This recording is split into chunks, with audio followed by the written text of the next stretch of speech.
आत्मदेव आसन लगाकर 10-12 घंटे बैठता था। आसन पर शांत चित्त से बैठो, ज्ञानियों को जो आनंद समाधि में मिलता है वो आनंद आपको भी कथा में मिलेगा।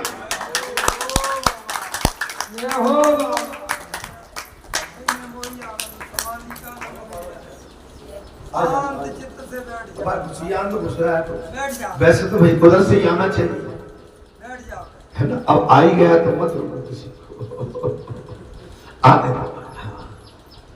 मैं यही देख रहा हूं कि भगवान के सर से, व्यासपीठ के सर से नहीं। अगर आना है तो व्यासपीठ का ये नियम है। वैसे भैया मैं तो घर को आदमी हूं, कोई कितों से घुस आऊं, मेरे पीछे भी बैठ जाओगे तो मुझे कोई आलस नहीं। ज्ञानियों को जो आनंद समाधि में मिलता है, महाराज यही तो जहां हो रहा है। दरअसल में आप सामने से आओगे तो मेरा चित्त भी आपकी तरफ जो बढ़ जाए। अब तुम तो दुर्योधन जैसी बात करते हो, सिरारे आके खड़े हो गए, खड़े हो।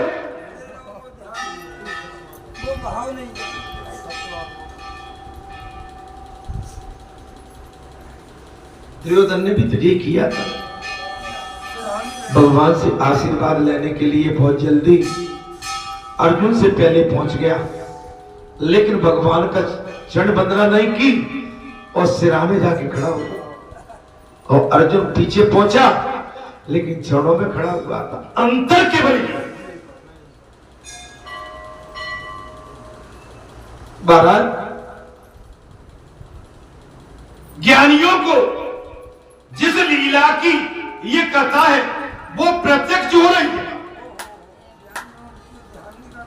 ज्ञानियों का जो ध्यान भगवान में लगा रहता है वही कथा प्रत्यक्ष है।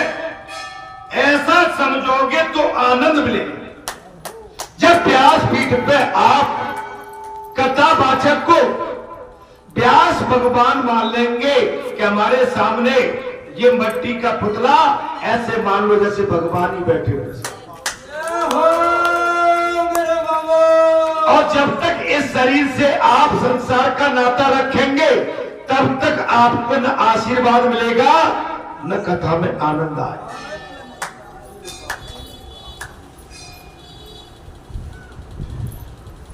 न कथा में व्यासपीठ में भगवान की है और इस पर बैठने का अधिकार हर किसी को नहीं है। इस व्यासपीठ पर बैठने का अधिकार संसारी हर जीव को नहीं है। जिस पर भगवान ने दया की है उसी को अधिकार मिलता है। सोचा कि मेरा मन ईश्वर से तदाकार हो गया और दृश्य में से दृष्टि हट जाए और ब्रह्म स्थिर हो जाए, मन का निरोध होगा और आनंद भी प्रकट होगा। कब? तब भगवान में खो जाओगे, तब व्यासपीठ को भगवान की मानोगे, तब व्यासपीठ पर जो कथावाचक वक्ता बैठा हुआ है उसे व्यास ही मानोगे। तब अगर नातेदार, रिश्तेदार, भैया बंद और आप अपना कोई नातेदार मान के बैठोगे तो कथा में आनंद की अनुभूति कदापि नहीं। जब बवेला जी खड़ा हो जाता है, आशीर्वाद लेने के लिए भी कुछ संकोच करते हैं। कोई कहता है हमारा जेठ बैठा है, कोई कहता है हमारा भैया बैठा है, कोई कहता है हमारा नाती बैठा है और कोई कहता है हमारा पति बैठा है, कोई कुछ कहता है। माने ये रिश्ते तो तुम्हारे घर में रिश्ते ही तो जो बिगड़ डाले। अरे यहाँ तो कोई और ही बैठा है।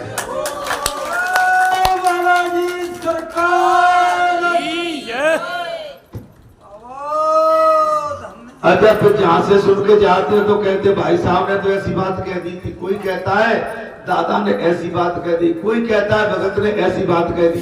अरे तुम्हारी छोटी बुद्धि,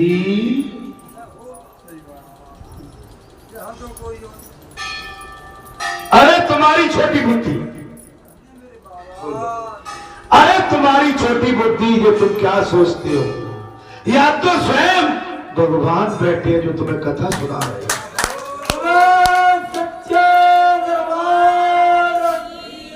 धुंधकारी का व्यवहार उसे भी विच्छेद रूप से होगा जो वो तो वन में जा सकेगा।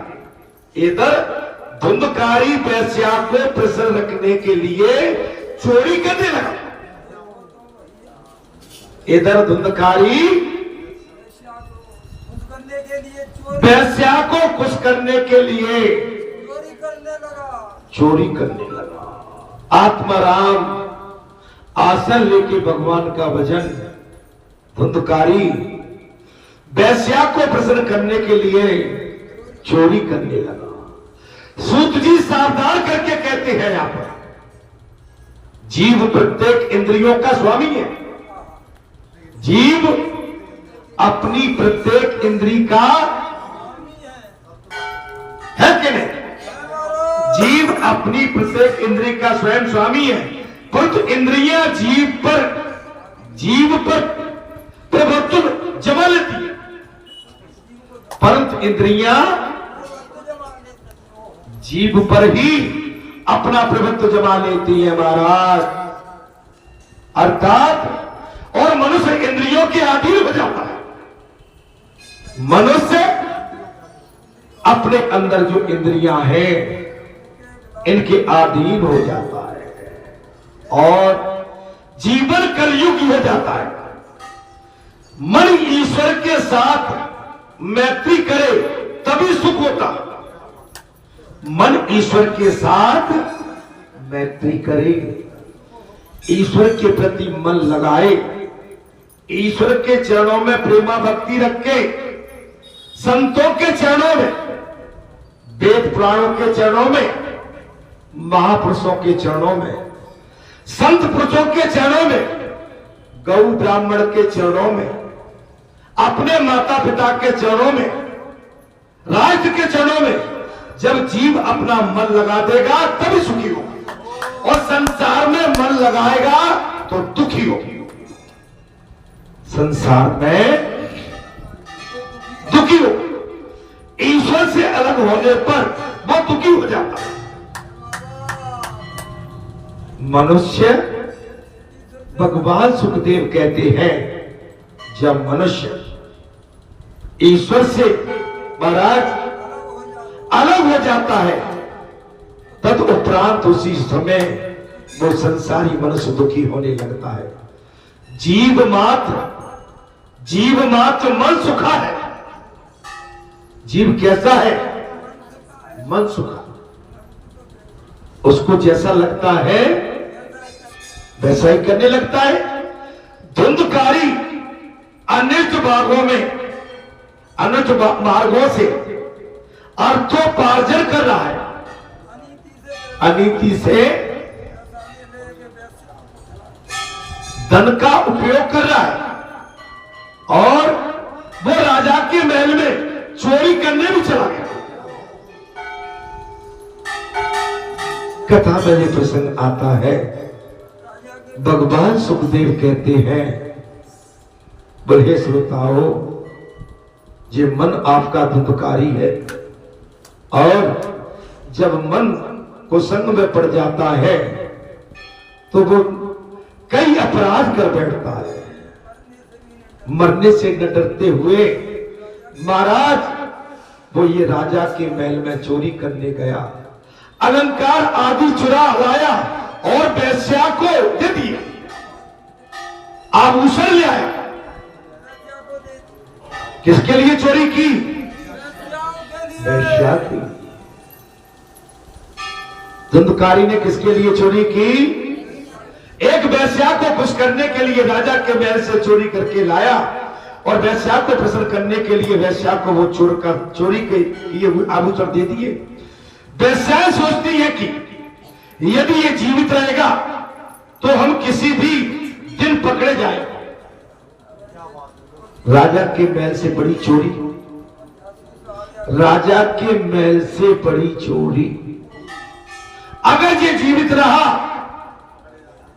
तो हम भी पकड़े जाएंगे। ऐसा होने पर राजा हमारा सारा धन छीन लेगा और शायद दंड भी हमको भुगतना पड़ेगा। ऐसा करने पर ये धुंधकारी ने राजा के महल से चोरी करके जो धन हमको दिया गया है, अगर ये जिंदा रहा तो हम भी पकड़े जाएंगे, और पकड़े गए तो राजा सारा धन छीनकर हमें बड़े से बड़ा दंड भी भुगतना पड़ेगा। सो इसे धुंधकारी को और उसके गले में फांसी का फंदा डाला, माने अब धुंधकारी को मार डाला। वही देश है धुंधकारी को मारने के लिए तैयार है, फिर भी धुंधकारी मरता नहीं है। प्रसन्न जी आ गया, धुंधकारी के गले में फंदा डाल दिया फांसी का, लेकिन फिर भी धुंधकारी मरता नहीं है। यदि पापी की मृत्यु भी जल्दी नहीं होती है,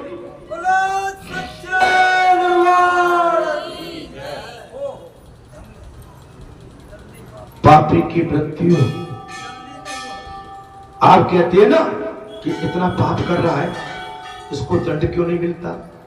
ये चोरी भी करता है तो भी दंड नहीं मिलता, ये इधर की उधर बात करता है तो भी नहीं करता, इसने गांव के गांव बिगाड़ दिए तो भी नहीं इसका कुछ बुरा होता है। चिंता मत करो, समय की प्रतीक्षा करो, वही होता है जो पापी के साथ होता है।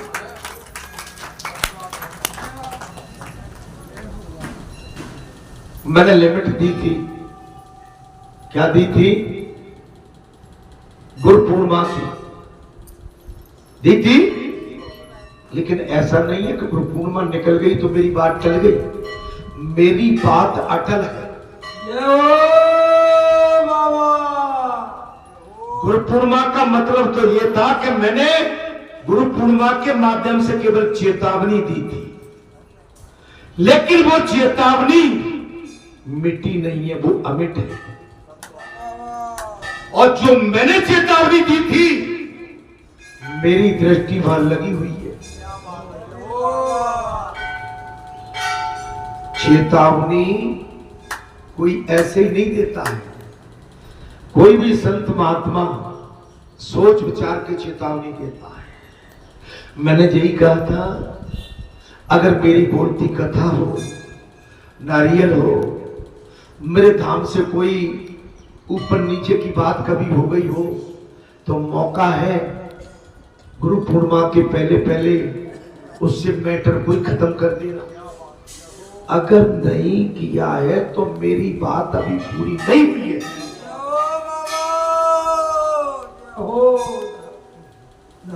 समझ में आई? रावण हमारे काऊ को ऐसे मोटे राम, अरे अपने आप मर जाएंगे सो कर कर खोते।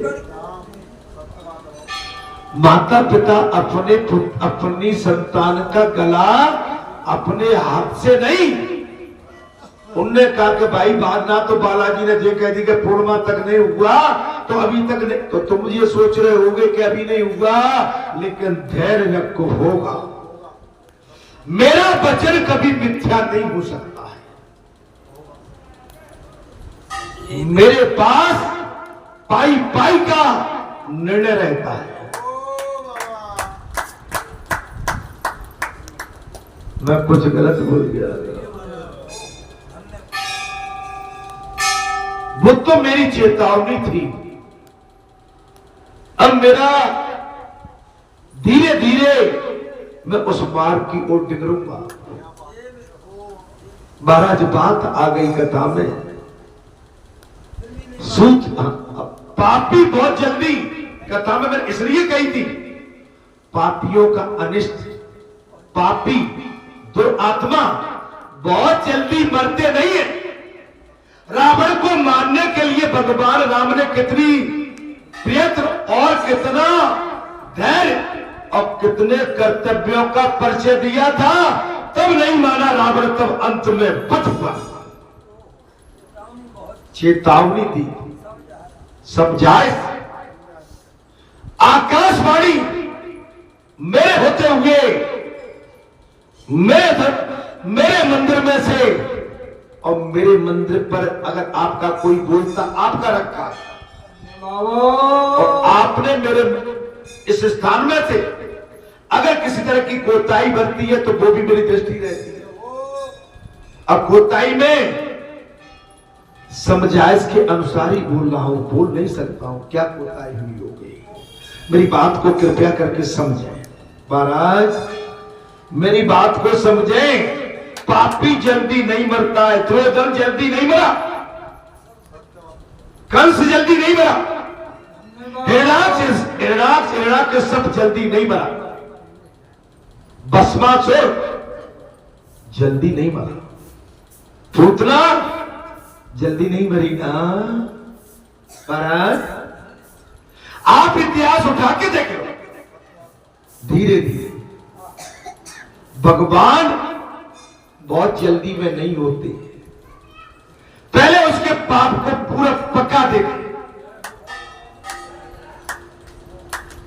जब पाप पकता है, जब पाप का घड़ा बिल्कुल फुल हो जाता है, तब फूटने में देर नहीं लगती। वेश्याओं ने जलते हुए अंगारे धुंधकारी के मुख में भरती।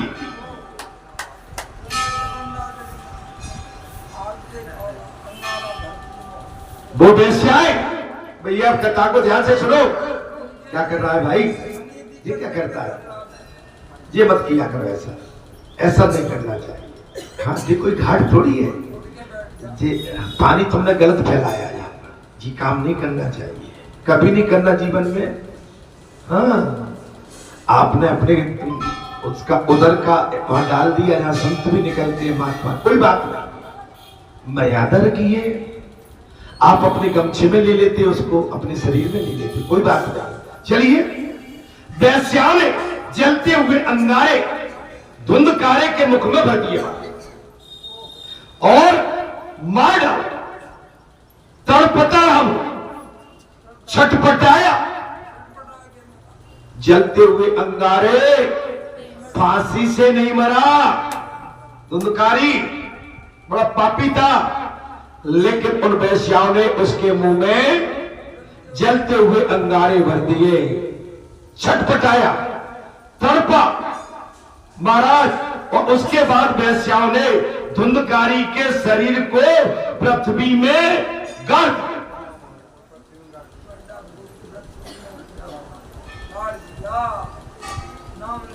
नाम निशान, इसके शरीर का अग्नि संस्कार भी वेश्याओं ने नहीं किया, गाड़ दिया। जब तक तुम्हारे पास शरीर है, ताकत है, धन है, दौलत है, वैभव है, ज्ञान है, आपको नमस्कार करने वाले आपके आगे पीछे घूमेंगे। जब आप शरीर से और सबसे थक जाएंगे, तो जो आपके आगे पीछे रहते थे वो भी आपका साथ छोड़ देंगे। अरे उनकी तो बात क्या है, आपके शरीर की परछाई भी साथ छोड़ देंगे। ये संसार बड़ा बेदर्दी है, बहुत स्वार्थी है। संसार को जितना आप हम अच्छा मानते हैं उतना ठीक नहीं है। जिस धुंधकारी ने अपने पिता की सारी संपत्ति, अपनी निजी संपत्ति, अपने आचरण दांव पे लगा दिए, राजा के घर से चोरी करके लाए, वो संपत्ति भी वेश्याओं को दे दी। लेकिन उन्हीं वेश्याओं की नीयत खराब हो गई कि इसके पास निजी धन नहीं है, अब इसे मर। अगर ये पकड़ा गया हम भी पकड़े जाएंगे। उनका अंतिम संस्कार तक नहीं किया। उन वेश्याओं ने धुंधकारी के मुंह में अग्नि के अंगारे भर के और तड़पा तड़पा के मार डाला और शरीर के अंदर दफना, क्षमा करेंगे, मिट्टी के अंदर दफना, उसी मकान में। जिसके चरित्र को देखने मात्र से ही घृणा हो जाए, जिसके चरित्र को देखने सुनने के मात्र से ही घृणा हो जाए, वही धुंधकारी है, वही ठीक है। महाराज बहुत अच्छा महाराज, कुछ बोलना चाहे 2 मिनट तुम्हें अपनी विराम दे देता हूं। हाँ, बहुत अच्छी बात। आते रहा, आप पूजनीय हमारे लिए वंदनीय है। आपको कुछ कहना हो तो बिल्कुल कह सकते हैं, कुछ संदेश देना हो तो दे सकते हैं। कथा बहुत ही चूंकि आनंद की चल रही है ना जी? ठीक है, ठीक। हाँ, बहुत सदगुरु भगवान की। बहुत शांत स्वभाव के हैं और आचार्य हैं, भागवत के वक्ता भी है। और देखिए कितना ही नमन है, कितनी शांति है और कितनी साधना है। भाई थोड़ी सी दक्षिणा भी दे देंगे, प्रसाद भी दे देंगे। बोलो सच्चिदानंद भगवान महाराज। जिसके चरित्र को देखने मात्र से ही घृणा हो जाए वही धुंधकारी है। आप ऐसा मान लेना। हम में से अगर मैं आज कहूं तो बुरा मत मानना, हर आदमी धुंधकारी है, लेकिन उस धुंधकारी जैसा आप पैसाओं के चक्कर में नहीं हो, लेकिन संसार के चक्कर में तो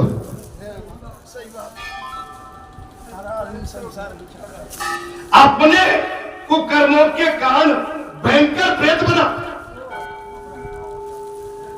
अब जाने दो उसको बेटे, जाओ जाओ जाने दो उसको, जाओ बेटा। बहुत बैठ ली फिर भी बहुत बैठ ली वो। हाँ, आराम पर, आराम पर, बस भटकना नहीं। और भटके तो मैं नहीं जानता हूं, यहाँ की परिक्रमा। अपने कुकर्मों के कारण भयंकर प्रेत बना वो महाराज। पापी ही प्रेत बन सकता। अपने कुकर्मों के कारण। देखिए ये कुकर्म इतने खतरनाक होंगे कि आपको कई योनि भटकना पड़ेगा, भूत प्रेत बनना पड़ेगा। पापी तो यमपुरी में भी नहीं जा सकता है। पापी यमपुरी में भी नहीं जा सकता है। वो तो प्रेत होता है। वो तो क्या होता है? प्रेत। अच्छा, गोकर्ण ने धुंधकारी की मृत्यु का समाचार सुना। वो गंगा जी गया। गोकर्ण खुद का भाई गंगा जी चला और उसने वहां धुंधकारी का श्राद्ध किया। उसने वहां जाकर धुंधकारी का श्राद्ध किया। गया श्रेष्ठ, श्राद्ध के लिए श्रेष्ठ है। गया का स्थान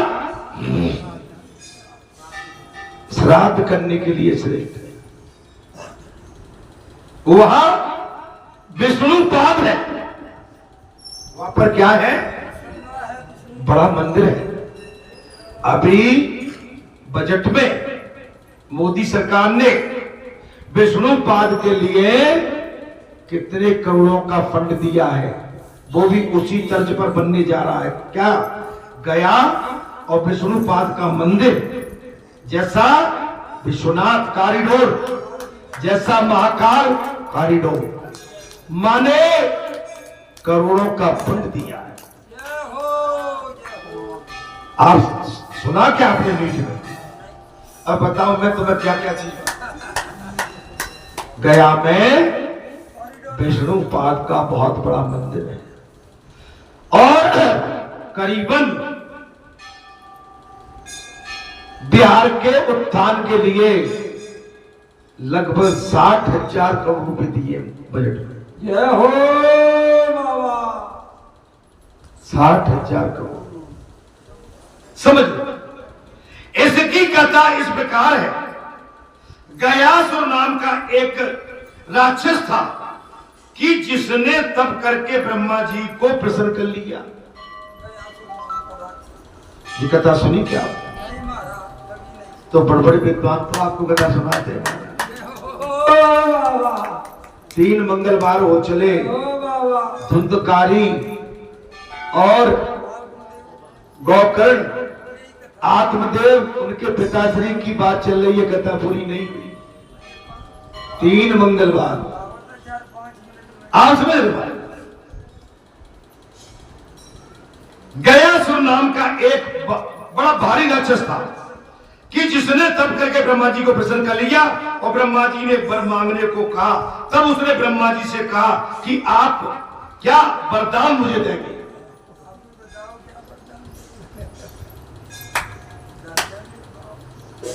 ब्रह्मा जी को प्रसन्न कर लिया गयासुर ने, राक्षस ने, और ब्रह्मा जी प्रकट हो गए और ब्रह्मा जी ने कहा मांगो वरदान। तो वो राक्षस बोला आप बताओ मुझे क्या देंगे। आपको कुछ मांगना हो तो मुझसे मांगो।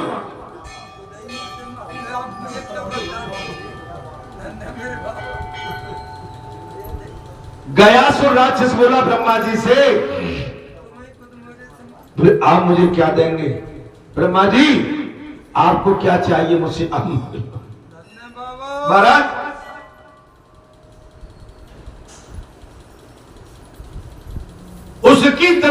उसकी तपस्या से देवता भी भयभीत हो गए महाराज। उस गयासुर राक्षस ने इतनी घोर तपस्या की कि देवता भी भयभीत हो गए। भगवान सुखदेव कहते राजा परीक्षित ये असुर कैसे मरेगा। ब्रह्मा जी ने सोचा कि इसके शरीर का दीर्घ काल तक यज्ञ कराने पर भी वो मरेगा, ये आसानी से नहीं मरेगा। इसके मरने के लिए हमें यज्ञ करना पड़ेगा। पुजारी बात समझ में आ रही है। उसने इतनी कठोर तपस्या कर डाली महाराज। ब्रह्मा जी ने सोचा कि इसके शरीर पर दीर्घ काल तक यज्ञ कराने पर ही ये मरेगा। अतः ब्रह्मा जी ने यज्ञ के लिए उससे उसका शरीर ही मांग लिया।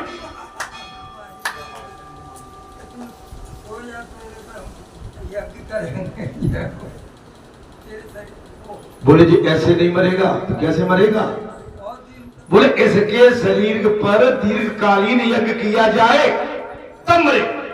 और ब्रह्मा जी ने उस राक्षस से उसका शरीर मांगा। यज्ञ कुंड उसकी छाती पर बनाया गया। ओ मेरे बाबा कथा सुनी है क्या आपने। तो क्यों नहीं सुनी आज तक आप। किसी ने सुनाई नहीं बात जी।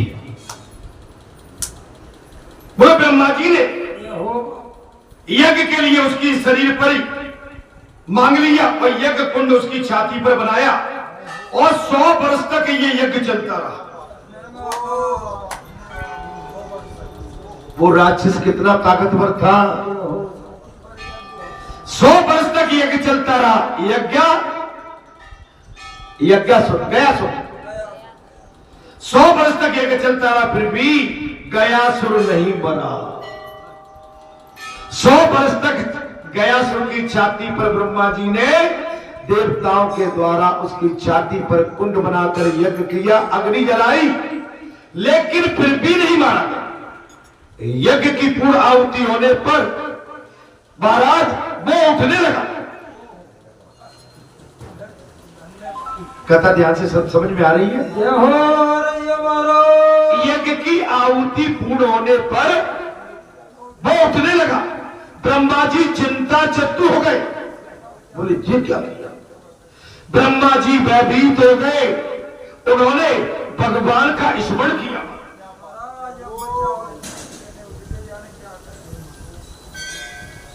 ब्रह्मा जी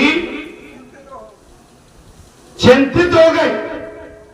अब भगवान का स्मरण किया है। भगवान सुखदेव कहते हैं राजन परीक्षित उन्होंने श्री नारायण का ध्यान किया। ब्रह्मा जी ने नारायण भगवान प्रकट हुए और महाराज गयासुर की छाती पर दोनों चरण रख दिए। श्री हरि ब्रह्मा जी की स्तुति पर प्रकट हो गए और श्री हरि ने गयासुर असुर की छाती पर दोनों चरण रख दिए। गयासुर ने मरते समय भगवान से वर मांगा कि इस गया तीर्थ में जो कोई श्राद्ध करे उसके पितृगण महाराज सदगति को प्राप्त। वही पाद तीर्थ है। विष्णु पाद तीर्थ को समझ में आ रही है? अरे कथा बालाजी से सुन लो। ऐसी कथा, ऐसा समय और विस्तार से आपको कोई नहीं बताएगा। भगवान ने उसे पर दे दिया। देखो महाराज, जो 7 दिन का तंबू लगाते हैं, 7 दिन का रावटी लगाते हैं और 7 दिन के बाद फिर उखाड़ के फिर चल देते हैं। क्या होते हैं? क्या होते हैं? उनको क्या कहते हैं? उठते क्या? कौन से कहते हैं? उठाओगे। मैं वो शब्द यूज नहीं करना चाहता हूं। अरे स्थाई अंगद कैसा पैर जमा के बैठ जाओ।